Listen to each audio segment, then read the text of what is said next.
অতিথির স্মৃতি। শরৎচন্দ্র চট্টোপাধ্যায়। চিকিৎসকের আদেশে দেওঘরে এসেছিলাম বায়ু পরিবর্তনের জন্যে। প্রাচীর ঘেরা বাগানের মধ্যে একটা বড় বাড়িতে থাকি।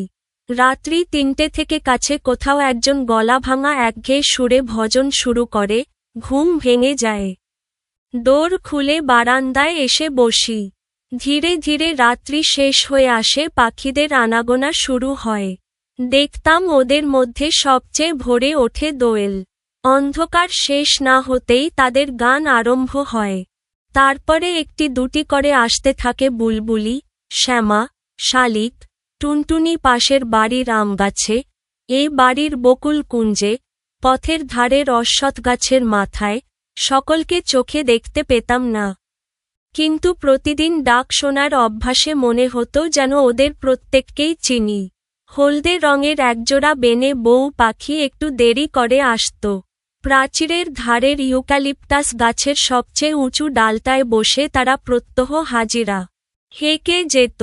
হঠাৎ কি জানি কেন দিন দুই এলো না দেখে ব্যস্ত হয়ে উঠলাম। কেউ ধরলে না তো? এদেশে ব্যাধের অভাব নেই, পাখি চালান দেওয়াই তাদের ব্যবসা। কিন্তু ৩ দিনের দিন আবার দুটিকে ফিরে আসতে দেখে মনে হলো যেন সত্যিকার একটা ভাবনা ঘুচে গেল। এমনি করে সকাল কাটে। বিকালে গেটের বাইরে পথের ধারে এসে বসি। নিজের সামর্থ্য নেই বেড়াবার, যাদের আছে তাদের প্রতি চেয়ে চেয়ে দেখি।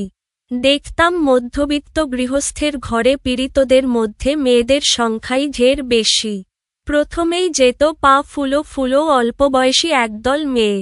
বুঝতাম এরা বেরিবেরির আসামি। ফোলা পায়ের লজ্জা ঢাকতে বেচারাদের কত না যত্ন। মোজা পরার দিন নয়, গরম পড়েছে, তবু দেখি কারো পায়ে আট করে মোজা পরা। কেউ বা দেখলাম মাটি পর্যন্ত লুটিয়ে কাপড় পরেছে, সেটা পথ চলার বিঘ্ন। তবু কৌতূহলী লোকচক্ষু থেকে তারা বিকৃতিটা আড়াল রাখতে চায়। আর সবচেয়ে দুঃখ হতো আমার একটি দরিদ্র ঘরের মেয়েকে দেখে। সে একলা যেত, সঙ্গে আত্মীয় স্বজন নেই, শুধু ৩টি ছোট ছোট ছেলে মেয়ে। বয়স বোধ করি ২৪-২৫, কিন্তু দেহ যেমন শীর্ণ, মুখ তেমনি পারুর, কোথাও যেন এতটুকু রক্ত নেই, শক্তি নেই নিজের দেহটাকে টানবার। তবু সবচেয়ে ছোট ছেলেটি তার কোলে। সে তো আর হাঁটতে পারে না, অথচ ফিরে আসবারও ঠাঁই নেই।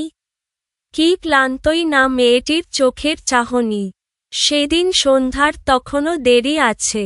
দেখি জন কয়েক বৃদ্ধ ব্যক্তি ক্ষুধা হরণের কর্তব্যটা সমাধা করে যথাশক্তি দ্রুতপদেই বাসায় ফিরছেন। সম্ভবত এরা বাতব্যাধিগ্রস্ত। সন্ধ্যার পূর্বেই এদের ঘরে প্রবেশ করা প্রয়োজন। তাদের চলন দেখে ভরসা হল। ভাবলাম যাই, আমিও একটু ঘুরে আসিগে। সেদিন পথে পথে অনেক বেড়ালাম। অন্ধকার হয়ে এলো, ভেবেছিলাম আমি একাকী। হঠাৎ পেছনে চেয়ে দেখি একটি কুকুর আমার পেছনে চলেছে। বললাম, কি রে, যাবি আমার সঙ্গে? অন্ধকার পথটায় বাড়ি পর্যন্ত পৌঁছে দিতে পারবি? সেই দূরে দাঁড়িয়ে ল্যাজ নাড়তে লাগল। বুঝলাম সে রাজি আছে। বললাম, তবে আয় আমার সঙ্গে। পথের ধারের একটা আলোতে দেখতে পেলাম কুকুরটার বয়স হয়েছে, কিন্তু যৌবনে একদিন শক্তি সামর্থ্য ছিল। তাকে অনেক কিছু প্রশ্ন করতে করতে বাড়ির সম্মুখে এসে পৌঁছলাম। গেট খুলে দিয়ে ডাকলাম, ভেতরে আয়, আজ তুই আমার অতিথি। সে বাইরে দাঁড়িয়ে ল্যাজ নাড়তে লাগল। কিছুতে ভেতরে ঢোকার ভরসা পেল না। আলো নিয়ে চাকর এসে উপস্থিত হল, গেট বন্ধ করে দিতে চাইল। বললাম, না, খোলাই থাক। যদি আসে, ওকে খেতে দিস। ঘণ্টাখানেক পরে খোঁজ নিয়ে জানলাম সে আসেনি, কোথায় চলে গেছে। পরদিন সকালে বাইরে এসেই দেখি গেটের বাইরে দাঁড়িয়ে আমার সেই কালকের অতিথি। বললাম, কাল তোকে খেতে নেমন্তন্ন করলাম, এলিনে কেন? জবাবে সে মুখপানে চেয়ে তেমনি ল্যাজ নাড়তে লাগল। বললাম, আজ তুই খেয়ে যাবি, না খেয়ে যাস নে, বুঝলি? প্রত্যুত্তরে সে শুধু ঘন ঘন ল্যাজ নাড়ল। অর্থ বোধ হয় এই যে, সত্যি বলছো তো? রাত্রে চাকর এসে জানালো সেই কুকুরটা এসে আজ বাইরের বারান্দার নিচে উঠানে বসে আছে। বামুন ঠাকুরকে ডেকে বলে দিলাম, ও আমার অতিথি, ওকে পেট ভরে খেতে দিও। পরের দিন খবর পেলাম অতিথি যায়নি। আতিথ্যের মর্যাদা লঙ্ঘন করে সে আরামে নিশ্চিন্ত হয়ে বসে আছে। বললাম, তা হোক, ওকে তোমরা খেতে দিও। আমি জানতাম, প্রত্যহ খাবার তো অনেক ফেলা যায়, এতে কারও আপত্তি হবে না। কিন্তু আপত্তি ছিল, এবং অত্যন্ত গুরুতর আপত্তি। আমাদের বাড়তি খাবারের যে প্রবল অংশীদার ছিল এ বাগানের মালির মালিনী, এ আমি জানতাম না। তার বয়স কম, দেখতে ভালো এবং খাওয়া সম্বন্ধে নির্বিকার চিত্ত। চাকরদের দরদ তার পরেই বেশি। অতএব আমার অতিথি করে উপবাস। বিকালে পথের ধারে গিয়ে বসি, দেখি অতিথি আগে থেকেই বসে আছে ধুলোয়। বেড়াতে বার হলে সে হয় পথের সঙ্গী। জিজ্ঞাসা করি, হ্যাঁ অতিথি, আজ মাংস রান্নাটা কেমন হয়েছিল রে? হাড়গুলো চিবোতে লাগলো কেমন? সে জবাব দেয় ল্যাজ নেড়ে, মনে করি মাংসটা তাহলে ওর ভালোই লেগেছে। জানিনে যে মালির বউ তারে মেরে ধরে বার করে দিয়েছে, বাগানের মধ্যে ঢুকতে দেয় না, তাই ও সম্মুখের পথের ধারে বসে কাটায়। আমার চাকরদেরও তাতে সায় ছিল। হঠাৎ শরীরটা খারাপ হলো, দিন দুই নিচে নামতে পারলাম না। দুপুরবেলা উপরের ঘরে বিছানায় শুয়ে খবরের কাগজটা যেইমাত্র পড়া হয়ে গেছে, জানালার মধ্য দিয়ে বাইরের রৌদ্রতপ্ত নীল আকাশের পানে চেয়ে অন্যমনস্ক হয়ে ভাবছিলাম। সহসা খোলা দৌড় দিয়ে সিঁড়ির উপর ছায়া পড়ল কুকুরের। মুখ বাড়িয়ে দেখি অতিথি দাঁড়িয়ে ল্যাজ নাড়ছে। দুপুরবেলা চাকরেরা সব ঘুমিয়েছে, ঘর তাদের বন্ধ। এই সুযোগে লুকিয়ে সে একেবারে আমার ঘরের সামনে এসে হাজির। ভাবলাম, দুদিন দেখতে পায়নি, তাই বুঝি আমাকে ও দেখতে এসেছে। ডাকলাম, আয় অতিথি, ঘরে আয়। সে এলো না, সেখানে দাঁড়িয়েই ল্যাজ নাড়তে লাগল। জিজ্ঞাসা করলাম, খাওয়া হয়েছে তো রে? কি খেলি আজ? হঠাৎ মনে হলো ওর চোখ দুটো যেন ভিজে ভিজে, যেন গোপনে আমার কাছে কি একটা নালিশ ও জানাতে চায়। চাকরদের হাঁক দিলাম, ওদের দোর খোলার শব্দেই অতিথি ছুটে পালালো। জিজ্ঞাসা করলাম, হ্যাঁ রে, কুকুরটাকে আজ খেতে দিয়েছিস? আজ্ঞে না, মালি বউ ওরে তাড়িয়ে দিয়েছে যে। আজ তো অনেক খাবার বেঁচেছে, সে সব হলো কি? মালি বউ চেঁচেপুছে নিয়ে গেছে। আমার অতিথিকে ডেকে আনা হলো। আবার সে বারান্দার নিচে উঠানের ধুলোয় পরম নিশ্চিন্তে স্থান করে নিল। মালি বউয়ের ভয়টা তার গেছে। বেলা যায়, বিকাল হলে উপরের বারান্দা থেকে দেখি অতিথি এই দিকে চেয়ে প্রস্তুত হয়ে দাঁড়িয়ে। বেড়াতে যাবার সময় হলো যে। শরীর সারল না। দেওঘর থেকে বিদায় নেবার দিন এসে পড়ল। তবু দিন দুই দেরি করলাম নানা ছলে। আজ সকাল থেকে জিনিস বাঁধাবাঁধি শুরু হলো। দুপুরের ট্রেন। গেটের বাইরে সার সার গাড়ি এসে দাঁড়ালো।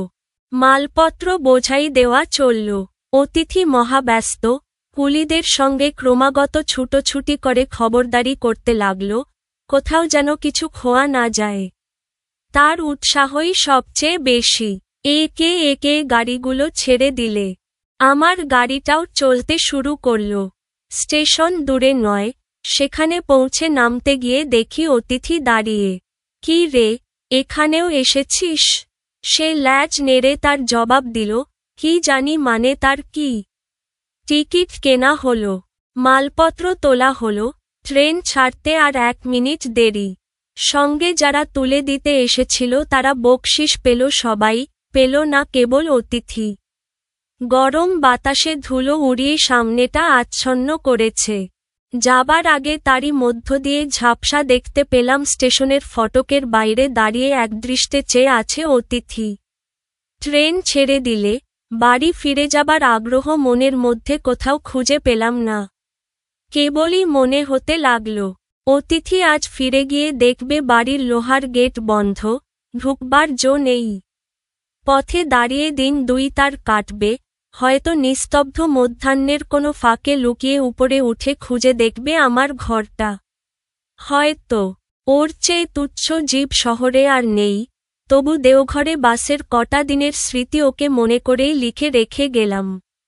শব্দার্থ ও টিকা, ভজন, ঈশ্বর বা দেবদেবীর স্তুতি বা মহিমা কীর্তন, প্রার্থনামূলক গান, দোর, দুয়ার বা দরজা, বাড়ির ফটক, কুঞ্জ, লতাপাতায় আচ্ছাদিত বৃত্তাকার স্থান, উপবন, বেরি বেরি, বি ভিটামিনের অভাবে হাত পা ফুলে যাওয়া রোগ, আসামি। এই শব্দটি দিয়ে সাধারণত আদালতে কোনো অপরাধের দায় অভিযুক্ত ব্যক্তিদের বোঝানো হয়ে থাকে। কিন্তু এখানে রোগাক্রান্তদের বোঝানো হয়েছে।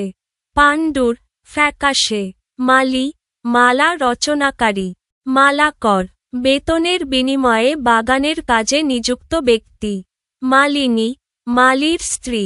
পাঠের উদ্দেশ্য, এই গল্প পড়ার মধ্য দিয়ে শিক্ষার্থীরা প্রাণীর প্রতি সহানুভূতিশীল হবে। নতুন কোনো জায়গা ভ্রমণ করলে ওই অভিজ্ঞতা লিখে রাখতেও আগ্রহী হবে। পাঠ পরিচিতি, শরৎচন্দ্র চট্টোপাধ্যায়ের দেওঘরের স্মৃতি গল্পটির নাম পাল্টে এবং ঈষৎ পরিমার্জনা করে এখানে অতিথির স্মৃতি হিসেবে সংকলন করা হয়েছে। একটি প্রাণীর সঙ্গে একজন অসুস্থ মানুষের কয়েকদিনের পরিচয়ের মধ্য দিয়ে গড়ে ওঠা মমত্বের সম্পর্কই এ গল্পের বিষয়। লেখক দেখিয়েছেন, মানুষে মানুষে যেমন স্নেহ প্রীতির সম্পর্ক অন্য জীবের সঙ্গেও মানুষের তেমন সম্পর্ক গড়ে উঠতে পারে, কিন্তু সেই সম্পর্ক নানা প্রতিকূল কারণে স্থায়ীরূপ পেতে বাধাগ্রস্ত হয়। আবার এই সম্পর্কের সূত্র ধরে একটি মানুষ ওই জীবের প্রতি যখন মমতায় সিক্ত হয় তখন অন্য মানুষের আচরণ নির্মম হয়ে উঠতে পারে। এই গল্পে সম্পর্কের এই বিচিত্র রূপই প্রকাশ করা হয়েছে।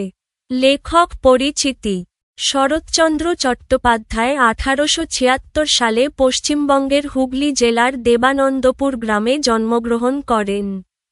তার কৈশোর ও যৌবনের অধিকাংশ সময় ভাগলপুরের মাতুলালয়ে অতিবাহিত হয়। তিনি কলেজ শিক্ষা শেষ করতে পারেননি। 1903 সালে জীবিকার সন্ধানে রেঙ্গুন যাত্রা করেন। 1916 সাল পর্যন্ত তিনি রেঙ্গুনে ছিলেন এবং সেখানে অবস্থানকালে সাহিত্য সাধনায় আত্মনিয়োগ করেন। 1907 সালে ভারতী পত্রিকায় বরদিদি প্রকাশিত হলে তার সাহিত্যিক খ্যাতি ছড়িয়ে পড়ে। এরপর একে একে গল্প উপন্যাস লিখে তিনি বাংলা সাহিত্যের সবচেয়ে জনপ্রিয় লেখকে পরিণত হন। সাধারণ বাঙালি পাঠকের আবেগকে তিনি যথাযথভাবে উপলব্ধি করতে পেরেছিলেন। তার বিখ্যাত উপন্যাসগুলোর মধ্যে রয়েছে পল্লী সমাজ, দেবদাস, শ্রীকান্ত, 4 পর্ব, গৃহদাহ, দেনা পাওনা, পথের দাবি, শেষ প্রশ্ন প্রভৃতি। সাহিত্য প্রতিভার স্বীকৃতি হিসেবে তিনি কলকাতা বিশ্ববিদ্যালয় থেকে জগত্তারিণী স্বর্ণপদক ও ঢাকা বিশ্ববিদ্যালয় থেকে ডি.লিট উপাধি লাভ করেন। বাংলা সাহিত্যের এই কালজয়ী কথাশিল্পীর জীবনাবসান ঘটে 1938 খ্রিস্টাব্দে কলকাতায়। কর্ম অনুশীলন, তোমার অভিজ্ঞতা থেকে একটি ভ্রমণ কাহিনীর বিবরণ লেখো।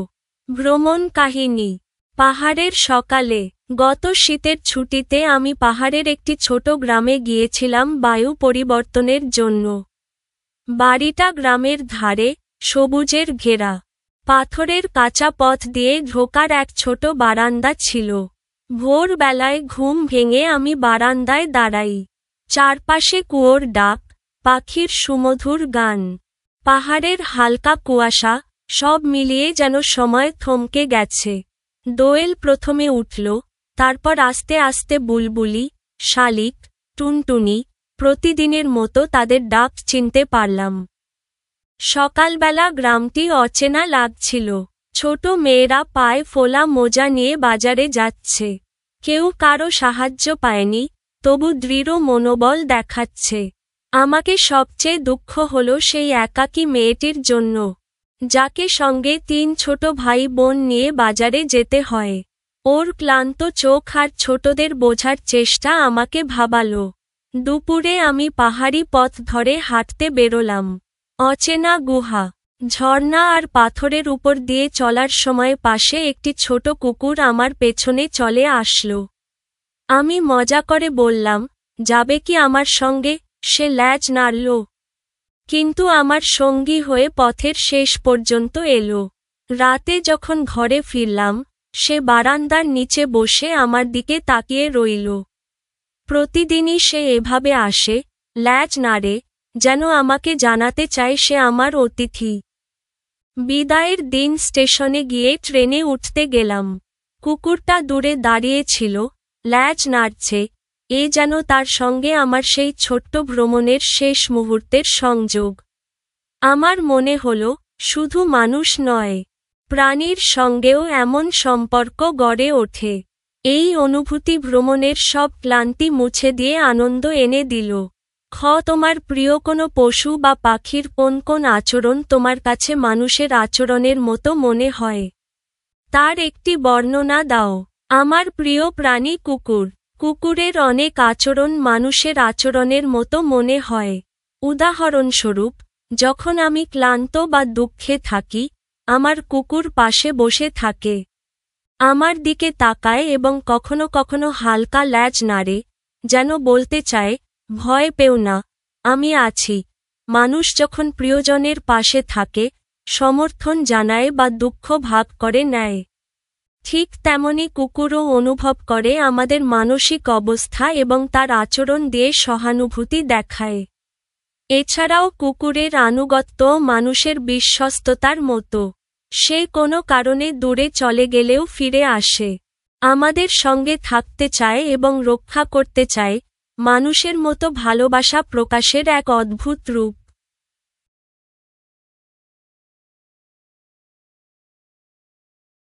নমুনা প্রশ্ন, বহু নির্বাচনী প্রশ্ন। 1. বাতব্যাধিগ্রস্ত রোগীরা কখন ঘরে প্রবেশ করে? ক. সন্ধ্যার পূর্বে। 2. শরৎচন্দ্র চট্টোপাধ্যায় কোন বিশ্ববিদ্যালয় থেকে ডি.লিট. উপাধি পেয়েছেন? ক. ঢাকা। 3. আতিথ্যের মর্যাদা লঙ্ঘন বলতে কী বোঝায়? আই. কোনো তিথি না মেনে কারো আগমনকে। ই.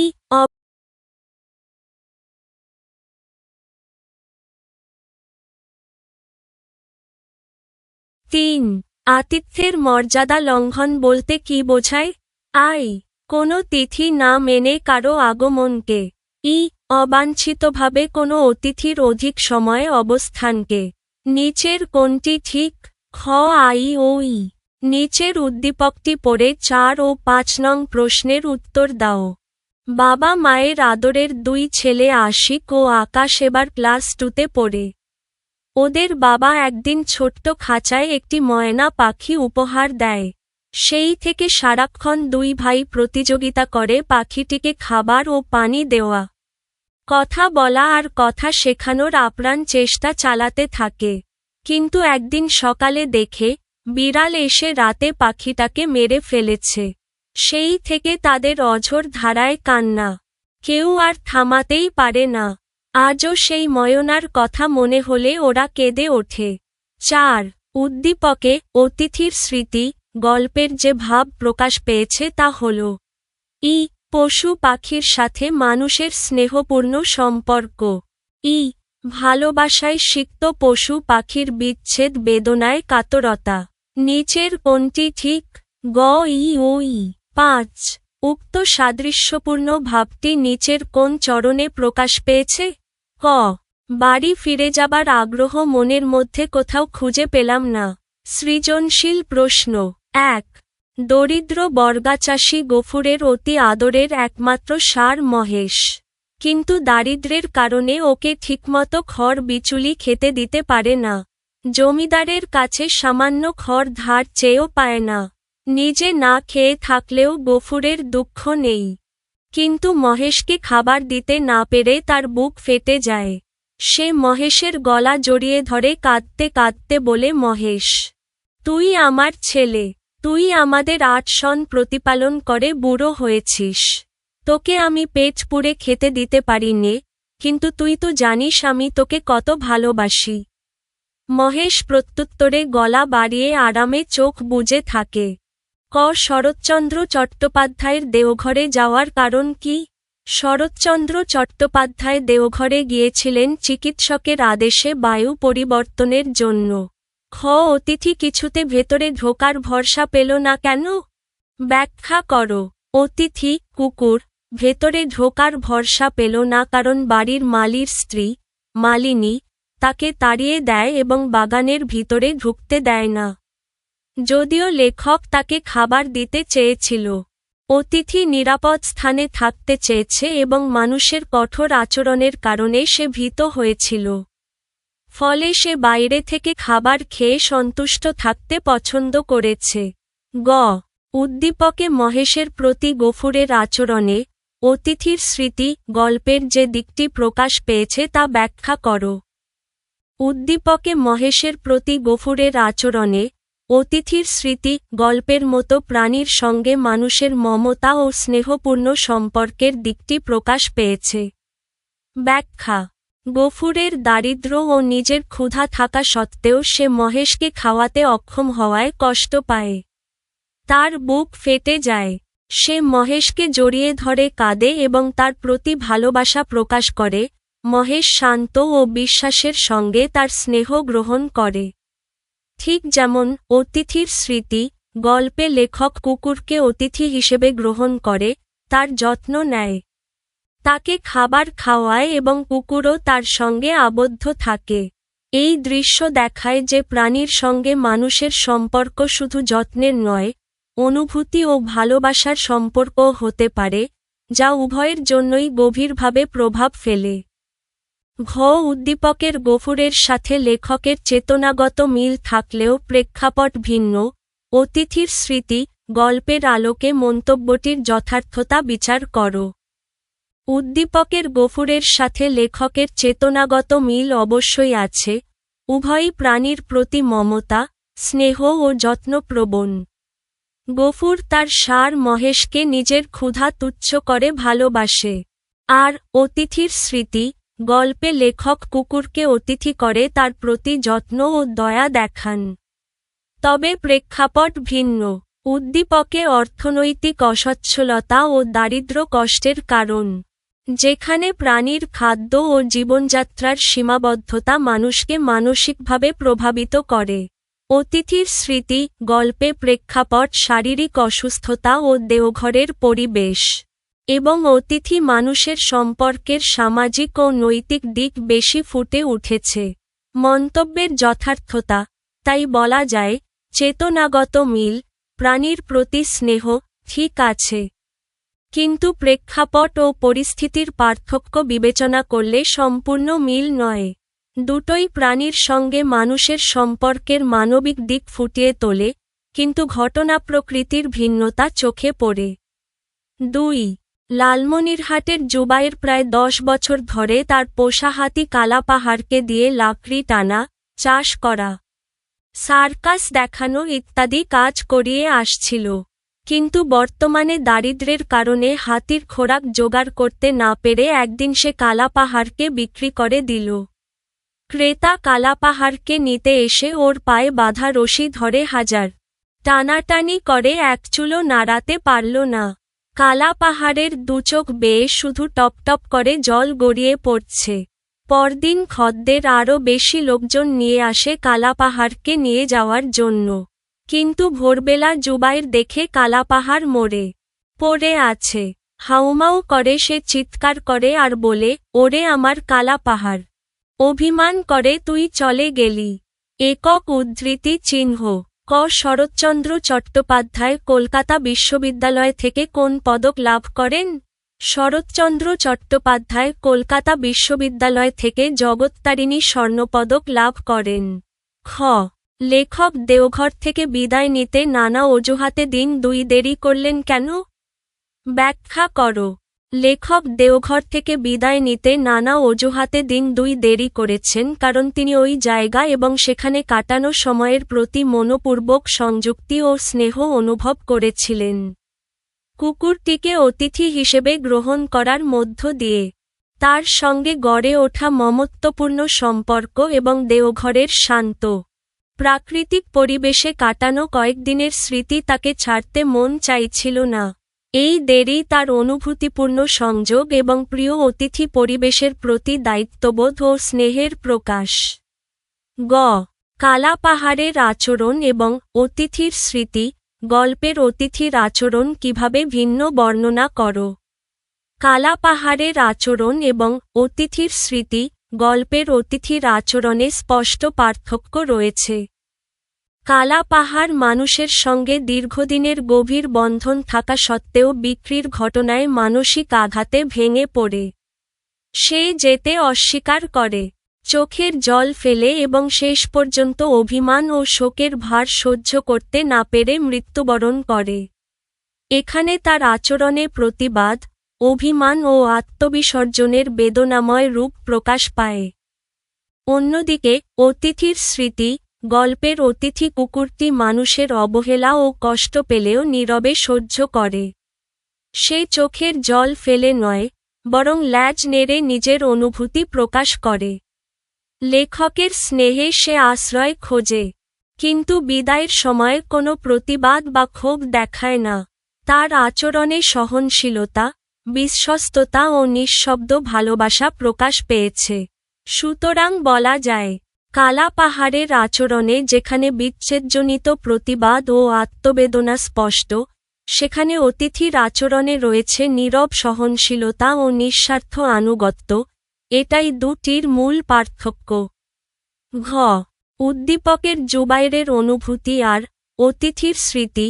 গল্পের লেখকের অনুভূতি একই ধারায় উচ্চারিত। মন্তব্যটির যথার্থতা বিচার করো। মন্তব্যটি যথার্থ, কারণ উদ্দীপকের জুবাইরের অনুভূতি ও অতিথির স্মৃতি গল্পের লেখকের অনুভূতি একই মানবিক ধারায় উচ্চারিত। উদ্দীপকে জুবাইর তার পোষা হাতি কালা পাহাড়ের সঙ্গে দীর্ঘদিনের সঙ্গ, শ্রম ও নির্ভরতার মাধ্যমে গভীর আবেগী সম্পর্কে আবদ্ধ ছিল।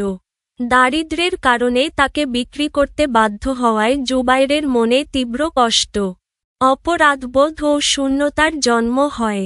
কালা পাহাড়ের মৃত্যুতে তার হাহাকার প্রমাণ করে প্রাণীটি তার কাছে শুধু সম্পদ নয়, বরং পরিবারের একজন সদস্য ছিল। একইভাবে অতিথির স্মৃতি। গল্পে লেখকের সঙ্গে কুকুরটির সম্পর্ক গড়ে ওঠে স্নেহ, মমতা ও সহানুভূতির ভিত্তিতে। বিদায়ের সময় লেখক কুকুরটির ভবিষ্যৎ নিয়ে দুশ্চিন্তায় পড়ে যান এবং মনে মনে গভীর বেদনা অনুভব করেন। এই অনুভূতিও প্রাণীর সঙ্গে গড়ে ওঠা মানবিক বন্ধনের ফল। অতএব বলা যায়, যদিও প্রেক্ষাপট ভিন্ন, একজন দারিদ্র্যের চাপে প্রাণী হারিয়েছে, অন্যজন বিচ্ছেদের বেদনায় কাতর, তবু উভয়ের অনুভূতির উৎস একই। তা হল প্রাণীর প্রতি মানুষের গভীর মমতা ও ভালোবাসা। তাই মন্তব্যটি সম্পূর্ণরূপে যথার্থ।